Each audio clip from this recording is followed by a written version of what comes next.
অতীত নিয়েও ভাবি না। বরবাদ সিনেমা নেয়ার জন্য হল মালিকদের রীতিমতো মারামারি চলছে ভাই। কে চালাবে, কে চালাবে না রীতিমতো বরবাদ নিয়ে একটা ওয়ান কাইন্ড অফ হল মালিকদের মধ্যে একটা হাতাহাতি চলতেছে। মানে পজিশন অপোজিশন যে হলগুলো আছে তারা রীতিমতো ভাই মানে এক টাইপের মানে ঝগড়া কিংবা মারামারি অলরেডি শুরু করে দিয়েছে। আপনারা জানেন যে মেগাস্টার শাকিব খানের বরবাদ সিনেমার টিজার দিয়ে রীতিমতো সারা দেশ কাঁপিয়ে দিয়েছে।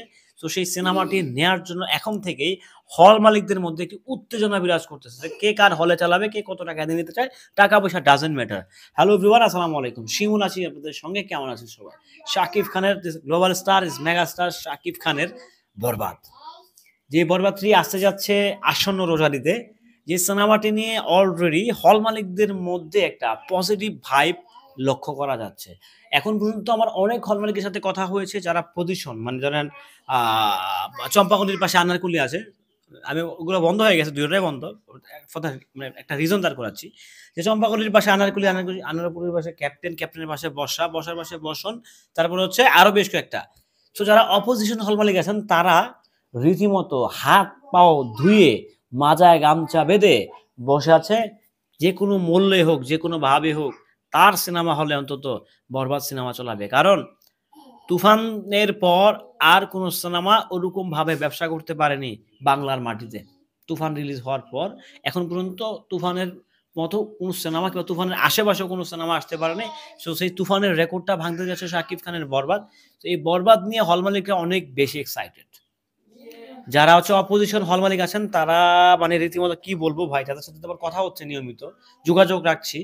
তারা ভাই খুব এক্সাইটেড একদম। মানে শাকিব খান, একে তো শাকিব খান, দ্বিতীয় কথা ভরপুর লেভেলের ভায়োলেন্স, আবার যে টিজার দেখাইছে ভাই মানে সব কাপাকাপির মতো একটা অবস্থা। মানে মানে কোনোটাতে কোনোটা কম যাচ্ছে না। সেই জায়গা থেকে হল মালিকটা খুব অধীর আগ্রহ নিয়ে টাকা পয়সা নিয়ে রেডি যে তারা বরবাদ চালাবে। এনি হাউ আমাকে বরবাদ দিতেই হবে, আমি বরবাদ চালাবো। এই যে বরবাদের অনেক বড় কাস্টিং, অনেক বড় অ্যারেঞ্জমেন্ট, অনেক বড় বাজেট, এগুলো না সকল কিছুর প্রমাণ কিন্তু তারা ওই 1 মিনিট 44 সেকেন্ডের টিজারে দিয়ে দিছে, দেখায় দিছে। তো তারপরেও কিছু বিষয়বস্তু কাজ করে আরো অনেক ধামাকাদার কন্টেন্ট আছে, ধামাকাদার কন্টেন্ট, আইটেম সং আছে, রোমান্টিক ট্র্যাক আছে, ডান্স নাম্বার আছে, আর ওটা দুটা গান আছে, অনেক কিছু আছে, পোস্টার আছে, ট্রেলার আছে।